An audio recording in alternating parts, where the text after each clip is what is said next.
Hello friends, welcome back to my channel Safal Guruji. दोस्तों, आज की वीडियो में मैं बताने वाला हूँ class 10th Hindi UP board 2023 में जो 16 फरवरी 2023 को आपका हिंदी का एग्जाम होने वाला है, उसमें जो गद्यांश आने वाले हैं, महत्वपूर्ण गद्यांश आपको बताने वाला हूँ दोस्तों। ठीक है दोस्तों, तो मेरी गारंटी है कि अगर आप इस वीडियो को देख लेते हैं तो आपका गद्यांश तैयार हो जाएगा, यानी आपका 6 नंबर बिल्कुल पक्का हो जाने वाला है दोस्तों। क्योंकि गद्यांश और पद्यांश जो होते हैं, गद्यांश भी 6 नंबर का आता है और पद्यांश भी 6 नंबर का आता है। तो पद्यांश का वीडियो अलग अगली लाऊंगा और ये अभी गद्यांश की वीडियो। ठीक है दोस्तों, तो चलिए शुरू करते हैं। तो दोस्तों, स्क्रीन पे आपको दिखाई दे रहा होगा कि हमारे पास हमारा जो गद्यांश है वो है कुसंग का ज्वार। मित्रता पाठ से जो मित्रता का जो सबसे इम्पोर्टेंट गद्यांश है, देखिए दोस्तों, मित्रता जो पाठ है हमारा हिंदी की बुक में मित्रता। ठीक है दोस्तों, मित्रता पाठ से एक ना एक गद्यांश हर साल आता है और उसमें जो सबसे महत्वपूर्ण है वो कुसंग का ज्वार वाला है, जो आपके स्क्रीन पर भी शो कर रहा है। तो कुसंग का ज्वार सबसे भयानक होता है।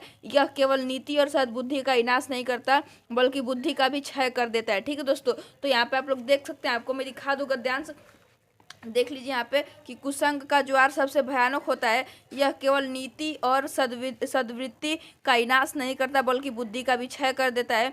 किसी युवा पुरुष की संगति यदि बुरी होगी तो वह उसके पैरों में बंधी चक्की के समान होगी, जो उसे दिन दिन अवनति के गड्ढे में गिराती जाएगी, और यदि अच्छी होगी तो सहारा देने वाली बाहू के समान होगी, जो उसे निरंतर उन्नति की ओर उठाती जाएगी। ठीक है दोस्तों, तो देखिए हमारा प्रश्न है सबसे पहला कि प्रस्तुत अवतरण के पाठ और लेखक का नाम लिखिए। ठीक है दोस्तों, तो देखिए सबसे पहले आपको क्या करना है मैं आपको यहाँ बता देता हूँ। देखिए, आप गद्यांश सॉल्व करेंगे कभी भी तो आप लिखेंगे, आप सबसे पहले जो भी प्रश्नोत्तर रहेगा किस तरह सॉल्व करना है, प्रश्नोत्तर। ठीक है, प्रश्नोत्तर संख्या। ठीक है, यहाँ पे संख्या ऐसे लिख करके और इसको जो है ना यहाँ पे ऐसे कर देंगे। और प्रश्नोत्तर संख्या मान लीजिए पहला आप सॉल्व कर रहे हैं तो यहाँ पे लिख देंगे पहला। ठीक है, और यहाँ पे ऐसे करके इस तरह से कर दीजिए एक बार, और ऐसे करके इस तरह से, और बस नीचे जो है इसके अंडरलाइन कर दीजिए स्केल से। ठीक है दोस्तों, तो इस तरह से देखने में जो एग्जामिनर को पता चल जाएगा कि कौन सा प्रश्न बच्चा सॉल्व कर रहे हैं। ठीक है दोस्तों, तो इस तरह से आपको कर देना है। ठीक है, और उसके बाद फिर अपना प्रश्न सॉल्व करना है।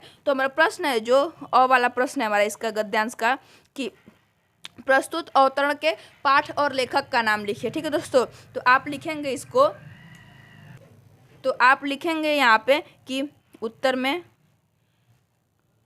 प्रस्तुत गद्यांश, प्रस्तुत गद्यांश हमारी पाठ्य पुस्तक हिंदी, और इसको हिंदी को ऐसे कर देंगे। ठीक है दोस्तों, ये इन्वर्टेड कॉमा में बंद कर देंगे, हिंदी में संकलित।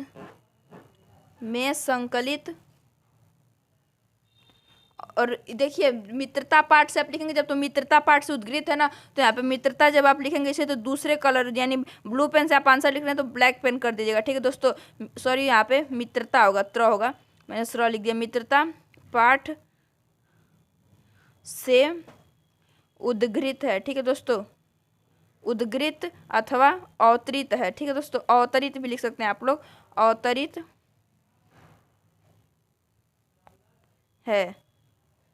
इसके लेखक और यहाँ पे आप दूसरे स्केच से लिख देंगे, यहाँ पे आचार्य रामचंद्र शुक्ल हैं। ठीक है दोस्तों, आचार्य रामचंद्र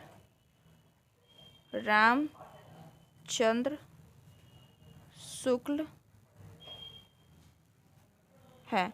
ठीक है दोस्तों, तो देखिए आप इस तरह से लिखेंगे जो आपका पूछा है, प्रस्तुत अवतरण के पाठ और लेखक का नाम लिखिए। ठीक है दोस्तों, तो इस तरह से आपको लिखना है कि प्रस्तुत गद्यांश हमारी पाठ्य पुस्तक हिंदी में संकलित मित्रता पाठ से उद्गृत अथवा अवतरित है।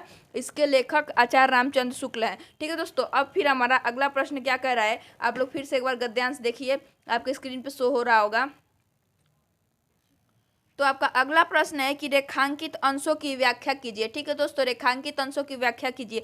तो यहाँ पे आप लोग देख सकते हैं कि लिखा है कि कुसंग का ज्वार सबसे भयानक होता है। यह केवल नीति और सद्वृत्ति का ही नाश नहीं करता बल्कि बुद्धि का भी क्षय करता है। तो देखिए सबसे पहले आप लोग गद्यांश को ठीक ढंग से पढ़ लीजिए, अच्छे ढंग से पढ़ लीजिए। ठीक है दोस्तों, तो क्षय करता है, तो यहाँ तक पहले हम इसका पूरा लिख लेंगे कि क्या। ठीक है, तो यहाँ पे लिखेंगे सब बढ़िया से हम लोग रेखांकित अंश की व्याख्या। ठीक है दोस्तों, रेखांकित अंश की व्याख्या। ठीक है दोस्तों, रेखांकित अंश की व्याख्या ऐसे लिख करके और इसको अंडरलाइन कर देंगे स्केल से। ठीक है दोस्तों, रेखांकित अंश की व्याख्या, और उसके बाद फिर आप इसकी व्याख्या करेंगे। तो हमारा क्या था कि कुसंग का ज्वर सबसे भयानक होता है। तो कुसंग मतलब देखिए आप लिखा हुआ है, आप लोग देख सकते हैं कि कुसंग का ज्वर सबसे भयानक होता है। ठीक है दोस्तों, तो यहाँ पे आप लोग लिख देंगे कुसंग का मतलब है बुरी संगति। ठीक है दोस्तों, तो बुरी संगति का बुखार। ठीक है, ज्वर लिखा है तो बुखार, ज्वर का मतलब होता है बुखार। बुखार बहुत भयानक होता है। ठीक है दोस्तों, भयानक होता है। और फिर हमारा लिखा हुआ है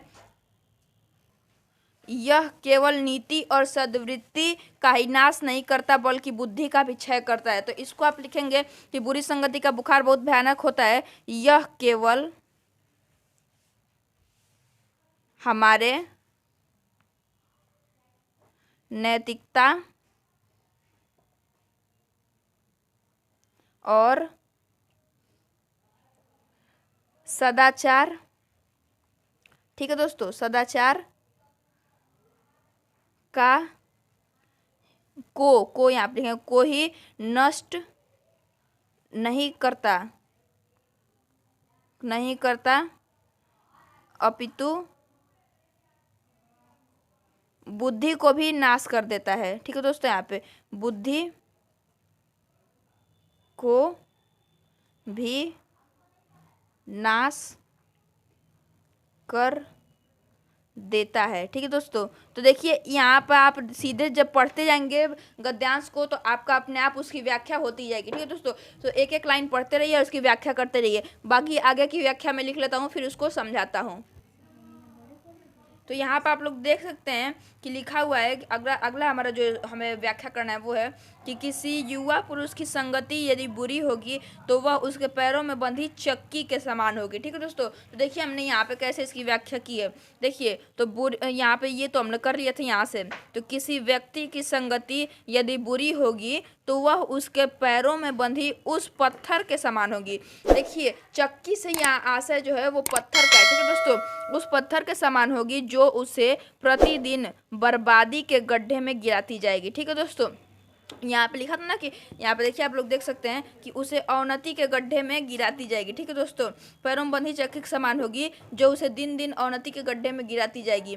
और आगे देखिए, और यदि अच्छी होगी तो सहारा देने वाली बाहु के समान होगी जो उसे निरंतर उन्नति की ओर उठाती जाएगी। तो यहाँ पे देखिए लिखा हुआ है कि और संगति यदि अच्छी होगी तो उसे सहारा देने वाली उस भुजा के समान होगी जो उसे निरंतर तरक्की की ओर उठाती चली जाएगी। ठीक है दोस्तों, तो इस तरह से आप पूरे रेखांकित अंश की व्याख्या कर सकते हैं। इस अगर ये वाला गद्यांश आता है आपको तो देखिए दोस्तों, ये गद्यांश जो है मित्रता पाठ से उद्गृत है और बहुत महत्वपूर्ण है दोस्तों। जो ये गद्यांश है कुसंग का ज्वार वाला ये, और देखिए आपको एक बात बता दूं कि मित्रता से हर साल एक गद्यांश पूछा ही जाता है। तो आप लोग मित्रता के सभी गद्यांश को तैयार कर लीजिए। ठीक है दोस्तों, चलिए अब इसका अगला प्रश्न देखते हैं जो प्रश्न हमसे किया हुआ था। ठीक है दोस्तों, चलिए उसको भी हम लोग सॉल्व कर लेते हैं। तो स्क्रीन पे आप लोग को क्वेश्चन शो हो रहा होगा।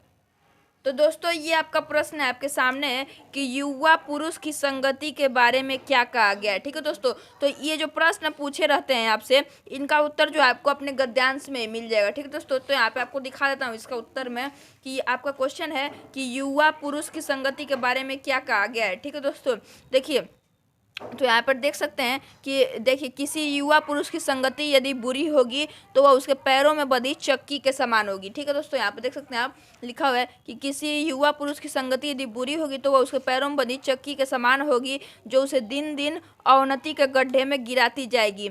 और यदि अच्छी होगी तो सहारा देने वाली बाहु के समान होगी जो उसे निरंतर उन्नति की ओर उठाती जाएगी। तो देखिए दोस्तों, आप इसे लिख देंगे यहाँ से यहाँ तक तो आपका ये वाला क्वेश्चन जो है इसका काम खत्म। ठीक है दोस्तों, युवा पुरुष की संगति के बारे में आप क्या कहा गया। ठीक है दोस्तों, और आपका सेकंड क्वेश्चन है कि अच्छी संगति से होने वाले लाभों को उदाहरण देकर समझाइए। ठीक है दोस्तों, उदाहरण देकर तो देखिए आप यहाँ पर लिखेंगे कि अच्छी संगति से हो, यदि असंगति अच्छी होगी तो सहारा देने वाली बाहु के समान होगी। ठीक है दोस्तों, यहाँ से लिखेंगे सहारा देने वाली बाहु के समान होगी जो उसे निरंतर उन्नति की ओर उठाती जाएगी। यदि संगति अच्छी होगी तो सहारा देने वाली बाहु के समान होगी, बाह के समान होगी जो उसे निरंतर उन्नति की ओर उठाती जाएगी। तो देखिए आपका उदाहरण भी हो गया और आपका मतलब इसको समझा भी दिया। ठीक है दोस्तों, फिर अगला क्वेश्चन है आपका कि कुसंग का प्रभाव क्या होता है, कुसंग का क्या प्रभाव होता है।